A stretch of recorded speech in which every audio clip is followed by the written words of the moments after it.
I just found this cool little lighter floating around inside this cabinet. I think my buddy Tony sent this to me as just kind of a little thank you and try it out torch. So, I'm not a big smoker anymore of anything, actually. I don't think I've had a cigarette for like 7, 8 years, 9 years, something like that. We'll throw some butane in this thing here real quick. Oh yeah, I think it's with it.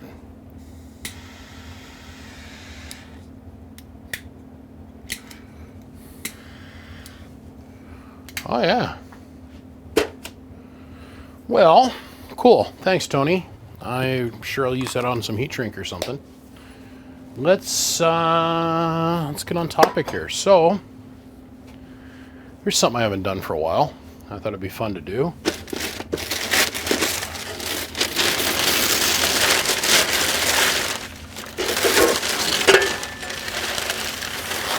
This is your standard 16 pill enclosure.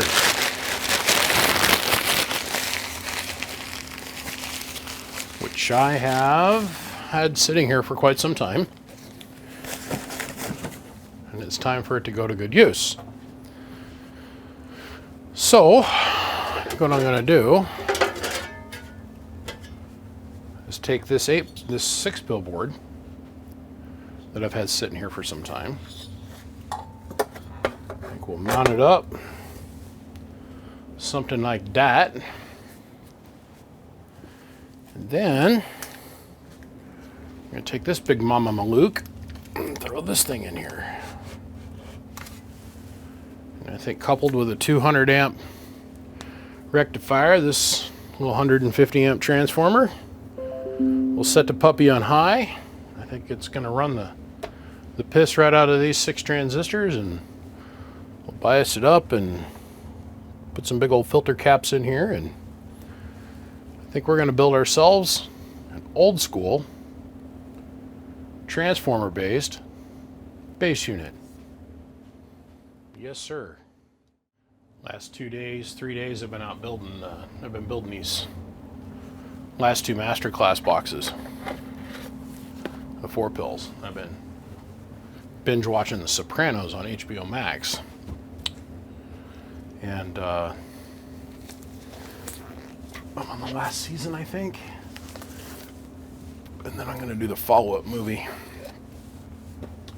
So I bought this tool called a Surface Prep Tool.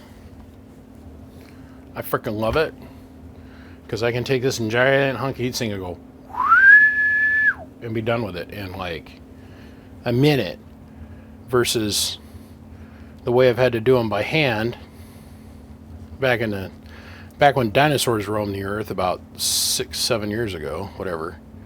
I was thinking, man, it has been a long time since I have done a bass amp, man. This is... I got one guy, he's one of my Patreons, and he has been just on me. Man, what I would give to have a BBI all-built bass 6 pill, man, I would... Jesus would come back and play the flute through his wrist if I could get one. And I'm like, okay, fine. So, here we are. The reason I do this way is it allows me to get an absolutely perfectly uniform coat of thermal compound down exactly where I want it, and I know how much I got, and I love taking it all the way down to the down to the heat sink. That way I can guarantee that the heat sink is pristine and just the way I want it. So I am going to hop along on this one pretty quick. That means there's not going to be a lot of talking and monologue for me. I'm going to get our board down. I'm going to get most of the amplifier completely assembled. This is the amplifier. And I'll probably be back about the time I'm getting ready to start thinking about doing power supply and that kind of stuff. So I might check in. I'll probably check in one more time as I'm going through here just to show you our progress. But let's face it, you guys have seen me build many a straight 6 bill in the years. Let's face it. Okay, I'll be back. This is me at my most annoyed. I must have bought 500 RCA connectors. And it was from this shop called Rabati & Sons down in Phoenix, Arizona. And they had this giant bin full of them. And now, those are high voltage bleeders. What are they doing in this box?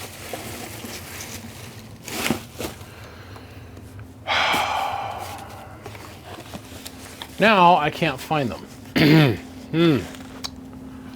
Which, let me tell you, I'm really enthused about, because I need RCA connectors for the next couple projects I'm going to build. And I thought, well, while I'm looking for them, or why, you know, I'll get those out and I'll throw one in this thing. That way, if whoever ends up with it, they can get a little foot pedal and plug it in the back and probably save their relay and a lot of effort. But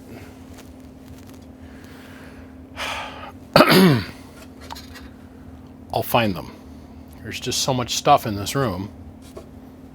I can't find them right now, even though I had them sitting out for over a year, right where I could. Okay, so back on topic. Got a little blast shield here to block off this half of the cabinet. Got our strain relief in, our fuse holder, our coax connectors, our ground plug, our primary on-off switch, our sideband delay switch. Got the board mounted, thoroughly mounted. Most builders, I hate to break it to you, you're lucky if you get one screw to support all the weight of the heatsink and everything out here in the front corner. I'm not gonna lie, I've maybe built one or two like that in my lifetime, but this one we decided to go all out. So we've got 3 support struts. Went ahead and blocked off the back corner here. So all the air has to go through the heatsink to get out of the cabinet. Yeah, we're moving right along. Bias is all in. Just got to tie it into place. But we're coming right along. So don't mind me. I'm just going to spend the next hour and a half looking for them damn RCA plugs. I mean, I bought hundreds of them.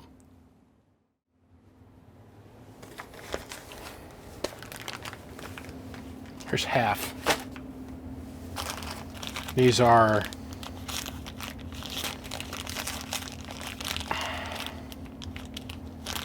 $10 per bag, so 1, 2, 3, 4, 5, 6, 7. There's 80 of them right there. These are gold-plated, real deal, solderable connections, RCA plugs. No, they're not for sale. Don't call me. Call Rabati & Sons in Phoenix. They might sell them to you. What is in this box, by the way? Some yummy stuff in this box. These are 200 meg. These things are worth gold.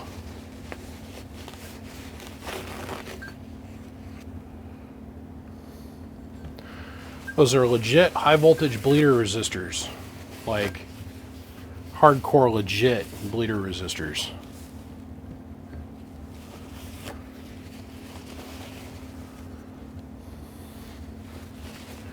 Use 2 of those for a 20,000. There's more in this box over here, so I'm going to consolidate here. Then I'm going to write on the frickin' box what's in here. Here's some new, brand new meter movements I bought when I was in Phoenix. Those are worth a pretty penny. Yeah, those are 450 volt actual lead capacitors for like any kind of sweep tube amp. Anyhow, needless to say, I found me my RCA cables or connectors. Yay!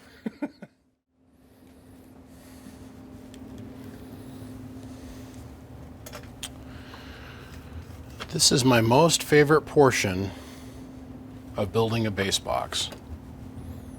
Right here.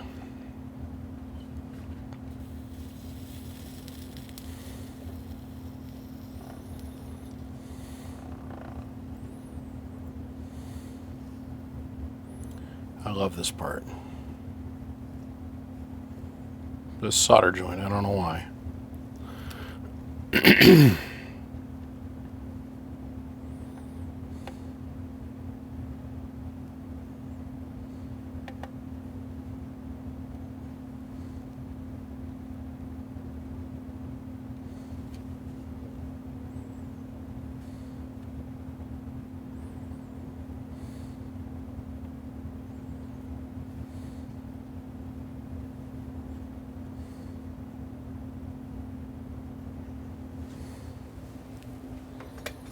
Just love doing that. I don't know why. I just thought I'd bring you guys along for the journey. Okay, back to building. Well, this thing's like 90% done. All you got left to do is do the power supply. So we've got the whole key-in circuit, pass-through tune, output tune, bias, all that's installed now. This is our remote wire for our SSB delay, which is of course hand-tied, going up to the sideband delay switch.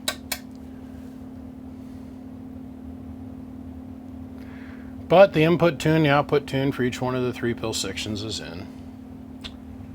Metal clad, of course, because, well, metal clad is vastly superior to anything else out there, and I know that I can send this out into the universe and not have any failures whatsoever. What most guys would use for their capacitor on their output tune section, I use as an input tune capacitor. And please note there's not one blue cap anywhere in this box.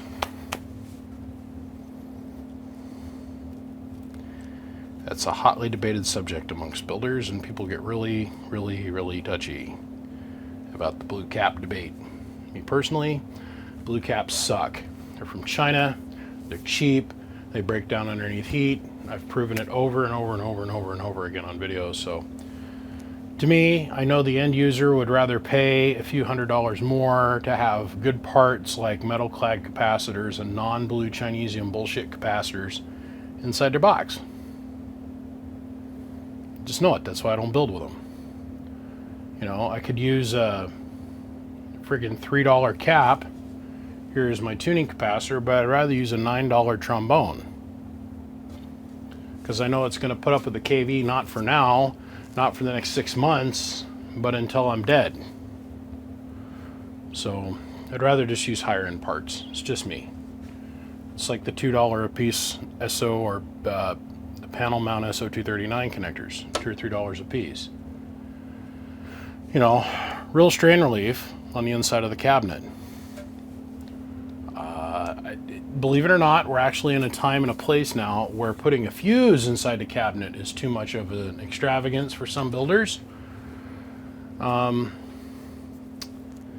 had a 3CX800 box that come through here not too long ago. It didn't have one fuse and not one breaker in it. That's too much of an expense. To me, that's just bare minimum safety. I don't know. Call me crazy, but it's just bare minimum safety. Now, some of you guys are probably asking yourselves what the deal is with this aluminum plate that's in here. Well, as you guys know, we're going to do a transformer power supply.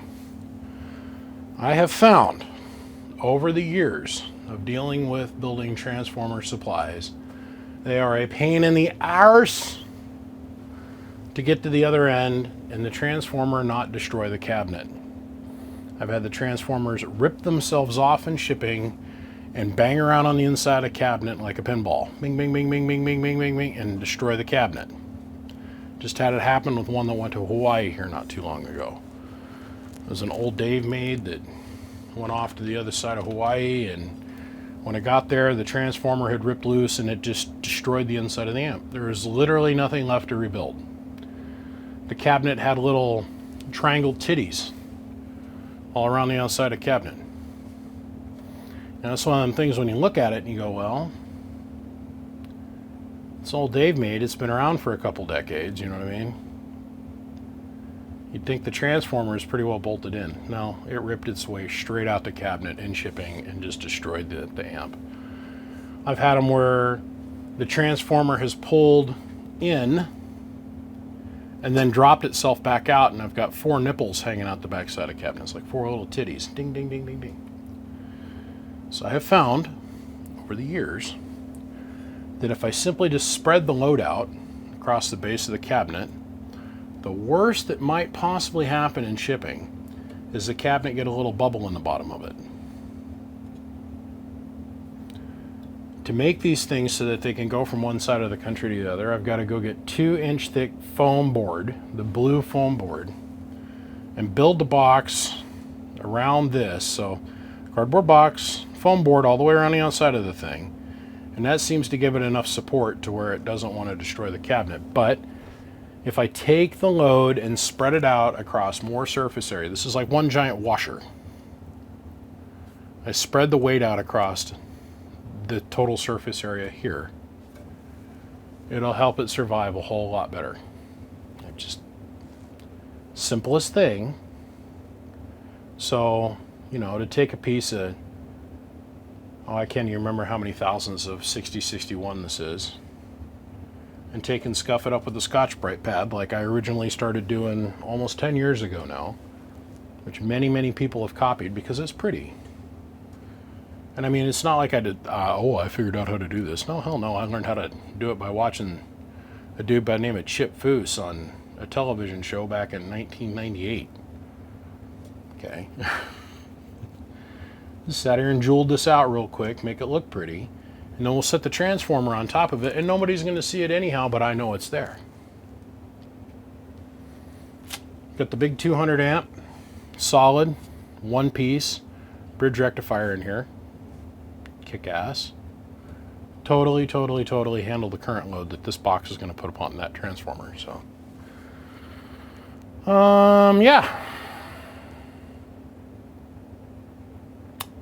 Now the only thing to do now is to build the power supply and get on with the testing portion of it and get the BIOS hooked up. So let's do the power supply. That means this goes in here, and my big blue donkey dink of a filter cap is going to go in here someplace. I'll figure that out in a minute.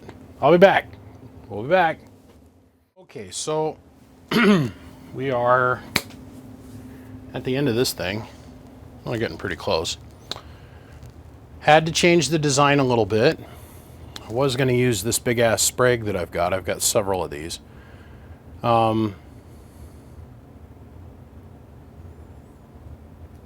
Yeah.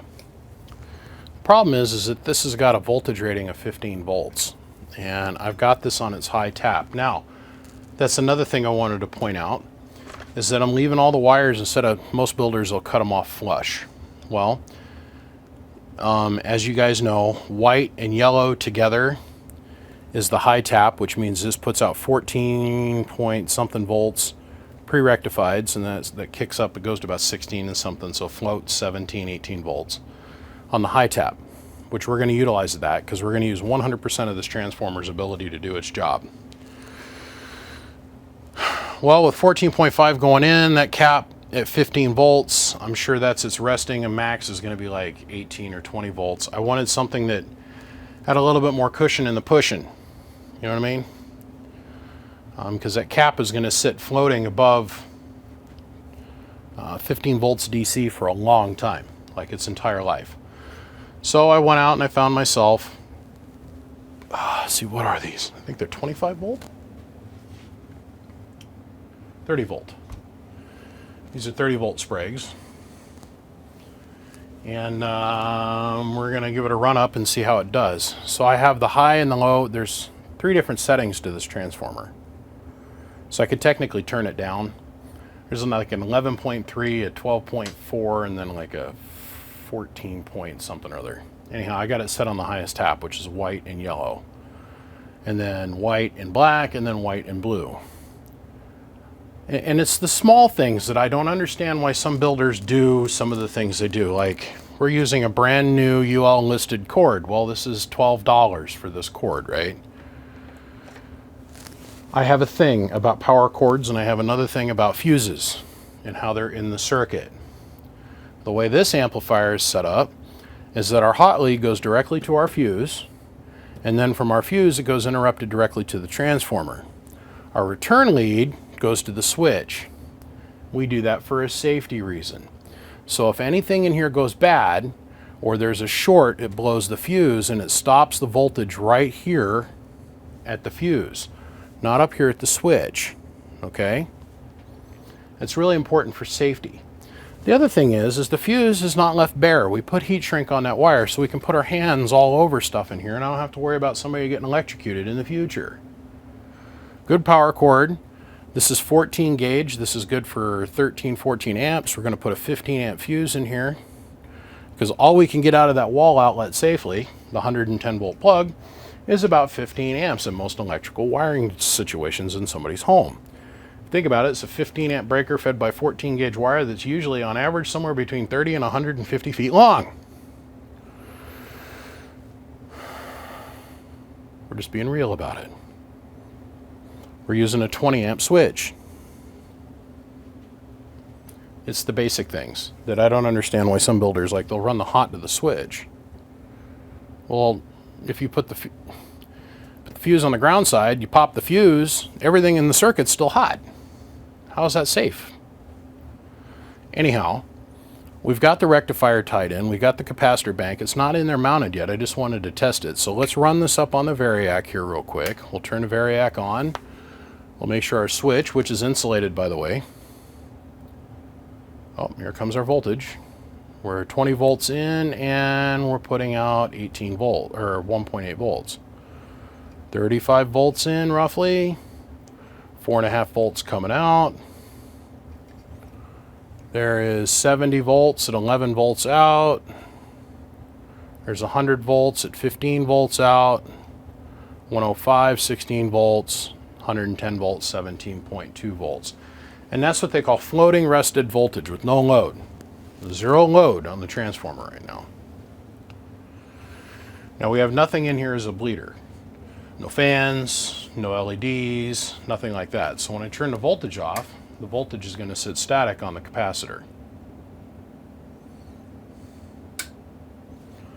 Turn this back on. See, what do we got for voltage ripple coming out of the power supply?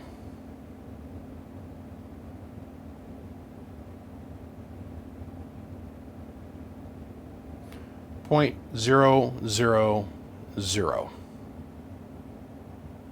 That's what we want to see. Now how that holds underneath a load, that's a test that we're going to see here in a few minutes. But for now, all things point to thumbs up green. Good to go. So let's go ahead, we'll kill the variac. And now we'll put a load in the system, something to dissipate the energy.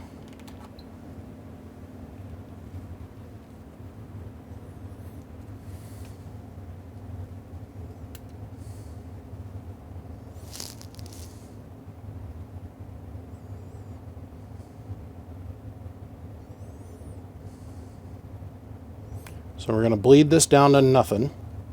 0.0001002, and now we're going to watch it slowly trickle back up. There's parts of me that want to put like a 200K resistor in here. Doesn't need to be big, just like maybe a watt, maybe 2, but Really, that much DC voltage, there's not enough electrical schmoo to conduct through your skin, so we're safe for the most part. Okay, well, small wire going in, big wire coming out, bigger wire coming out even after that. And let's get the cap mounted. I think the bracket should be cooled down. I'm hand bending a bracket to mount this thing in here. We're gonna mount it this way. It's gonna look pretty titties. I'm sorry, I just wanted to build a transformer based power supply. I haven't done it in a long time. I miss doing it. It's fun. It's not as quick, nor is it as easy, nor is it as light as, let's say, our LED switch modules that everybody loves that there's a nationwide shortage on right now. It's just not the same. It's not as easy, but it's sure going to make this box run like the dickens, I guarantee that. Okay, let's move on. Well, I experienced some technical difficulties. I'm sitting here trying to work with this 6-pill, and it just would not do anything over about 1200 watts. I'm like, what in the hell? So I go and I probe my voltage. I'm thinking, man, maybe this transformer isn't big enough to do the job. So I go and probe the voltage coming out of the transformer, and man, wouldn't you know it, it's supposed to be about 14 and some change coming out of the transformer, and what was coming out of the transformer was like 11.5 volts. I'm like, what the hell? So I probed the line voltage coming in. The line voltage was like 110 volts, 111 volts. My line voltage is always 120. So what it was is that it was 1.5 billion degrees out here in the beautiful northwest corner of the United States this last week and weekend. This is last Friday is what we're talking about. Everybody and their brother had their air conditioner on in my neighborhood. And so our line voltage was sagging quite a bit. And it was causing the amp to, well, underperform a little bit. So that and the 3-way plug that I've got, everybody thinks I got everything run on this workbench off that one plug. No, but half this room is on one 15 amp breaker and the other half's on another 15 amp breaker, but then I've got a 30 amp committed 110 outlet down below the workbench. So I've got that plug, the port, the box. Now that box I've got to a 3-way split. That 3-way split I've had since I was probably, I don't know, 13 or 14 years old. I think I stole it from my dad or one of my family members at one point or another, and I needed it for something, and it's just stuck with me all these years. That 3-way split decided to burn up too. So off to the Chinesium store I go, over to Harbor Freight, and I got myself a heavy duty, nice piece of 12 gauge, 3-way molded connector, plugged it in. It's now in the middle of the night, so it's nice and cool outside. Line voltage, 120 volts. Okay, let's hook this beautiful girl up and let's see what it does. Okay, dokie, here we go. So, we've got this probed right on the outside of our rectifiers. So, AC comes in, gets stepped down, comes out, goes to the rectifier. The magic Pixie blocker, check-way, two-way, one-way check valve of the diode only lets the Pixies flow in one direction, which creates DC. Goes across our filter cap, goes to our amplifier. So we're on our derail striker. So let's see. Let's come over here and let's actually start measuring some sheet. We're in a 1X position, we're in PEP, that's a 1000 watt slug. The one next to it is also a 1000 watt slug in average. The 5 watt slug in reverse, back from the Bird 10,000 watt dummy load. God, I swear, if I had $5 for every time I've had to say that on video, I would have like 5 million bucks, it feels like at this point. 5 watt slug in reverse. Anyhow, we're gonna use a derail striker, 955, and then a 5 watt element between the derail striker and this beautiful 6-pill. So let's go over here and let me first show you drive. Here's the derail striker. I'll turn the 5 watt slug in reverse to make it so it reads forward. We're going to throw a 2 watt carrier into it. We're reading at top scale. So 1, 2. Let's turn this around because we're going to obliterate it here in a minute. Now we're over here looking at this meter at 012. currently running the bench on 15 volts. My derail striker does about 125 watts worth of power. Oh, and by the way, guys, derail's way caught up at the moment. So he called me and he asked me to share with all of you guys that he is, for the most part, within a couple weeks of delivery. So if you called him and ordered a radio, he'd probably be able to get it to you in a week or less, or two at less at this time. So if you've been on the fence about buying a derail radio and you're still interested in getting one, but you haven't bothered to buy one because you were afraid of the long delay, that time is over. He's got himself caught up, kind of like I'm almost caught up. I can see the finish line finally. It's good. We'll turn the amp on. Now that we've got our line voltages adjusted to where they're normal, like the rest of the country, the output side of this transformer, after it goes through the rectifier, is producing 17 volts. Hello. Oh yeah, burying that in the corner. Let's look at our voltmeter. Hello. Right at 14 volts, 13.8, which is perfect. So our 2-watt carrier going in is producing about 30 watts, and it's modulating big forward modulated watts. I think we're going to end up in the 13 to 1400 watt department. Okay, so let's turn on our multiplier. So when we're reading face value, or at 1x, over here is 1000 watts. We just turn our multiplier on, so now this 2000 watt, or this 1000 watt element is now reading the equivalent of a 2000 watt slug. As we all know, the scale is not linear. This big hash mark here between the 40 and the 60, or the 20 and the 30, or the 10 and the 15 is 1000 watts, because that's half scale, believe it or not.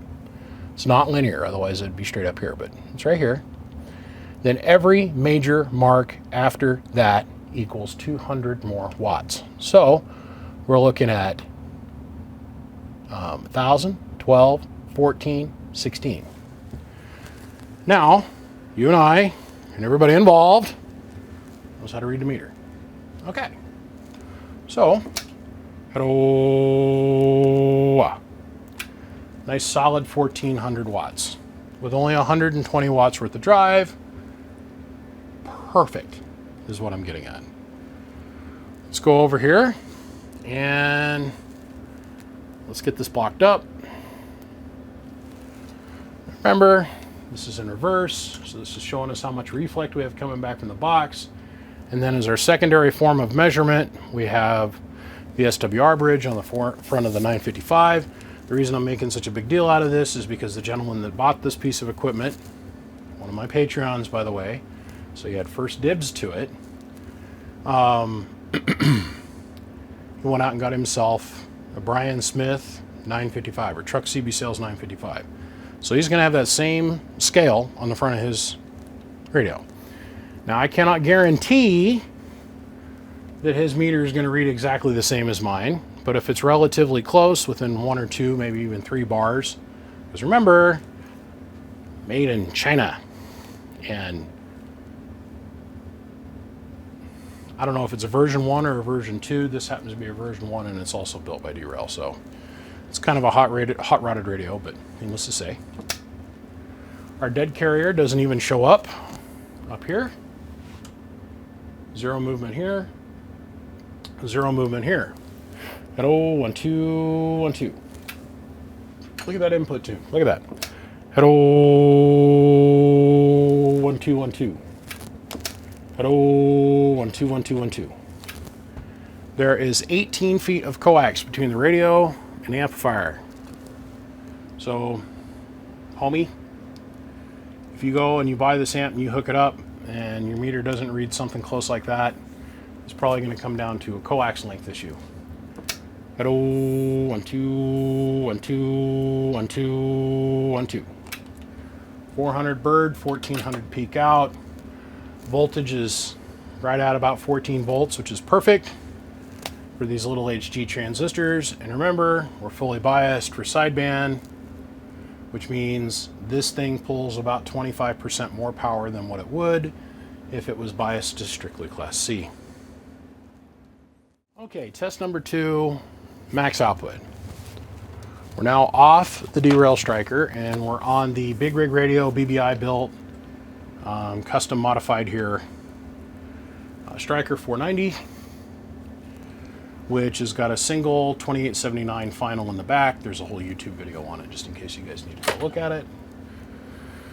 Let's shut the amp off, bleed off the power in the power supply. We'll come back over here. We'll turn this back to 1X, so now it's reading face value. Okay. Hello, 1, 2. Went from 125, 130 watts to about 200 peak. Hello, 1, 2. About 180, 185, 190 peak. Okay. Turn the amp back on. Hello. Remember, this radio has not been derail modified.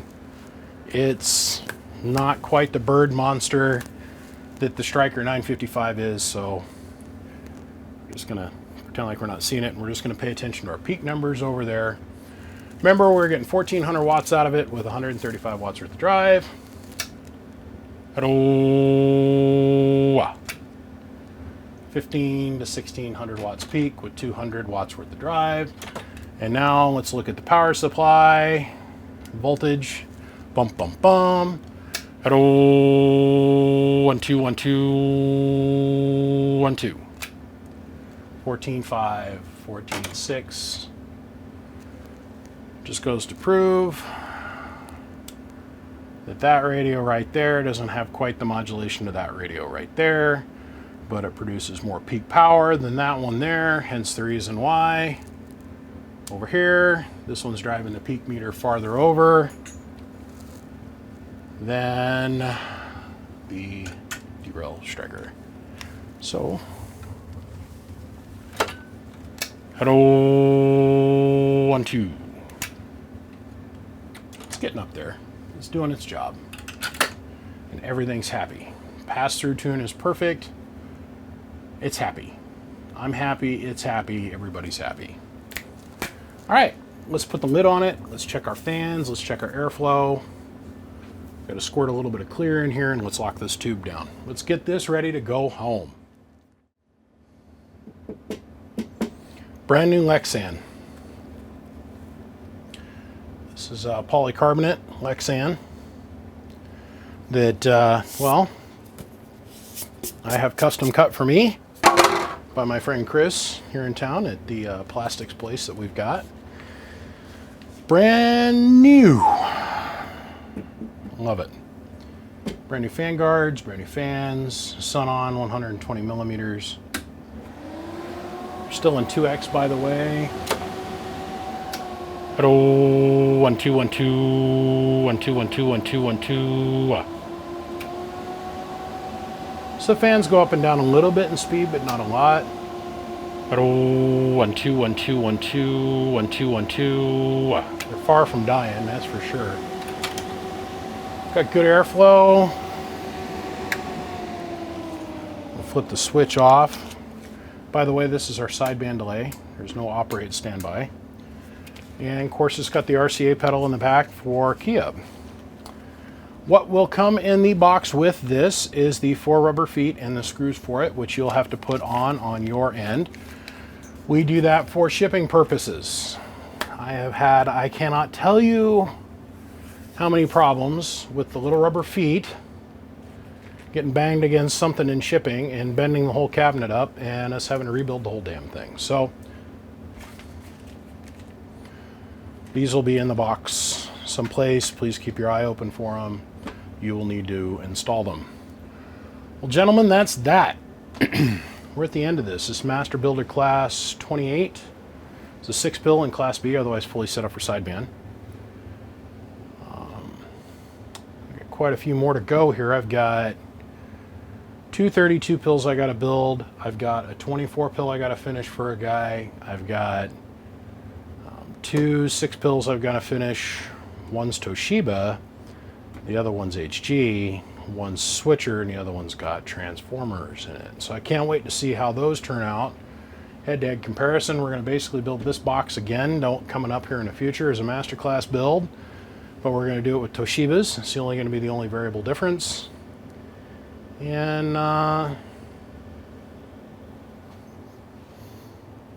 yeah, we're coming down to the end of the list, but needless to say, this one's done and in the done pile and headed off into the universe for somebody to go use. All I know is it's not staying here. Gentlemen, if you enjoy the videos and you're not already part of the Patreon family, come check us out at www.patreon.bbiamps. And it costs $1. And I try to put something in there every single day. And every single message, comment, or anything will get my undivided attention. I will come deal with you directly. Of course, the guys on Patreon, they get access to a bunch of Patreon exclusive content, i.e. videos, i.e. pictures. We're currently having a huge round robin discussion about solder in that group, which I think is awesome. But if you don't want to do that, come join us over on BBI Amps on Facebook. There's about 7,000 of us over there now. And if you got a question, or if there's anything I can do for you, don't hesitate to give me a call. There's my phone number. Big thanks to XS, Siglant, MechMan, Bird, Coaxial Dynamics. And as always, and I mean it from the bottom of my heart, guys, thank you for letting me be here. I appreciate every single one of you. And thank you. We'll see you. Click, click.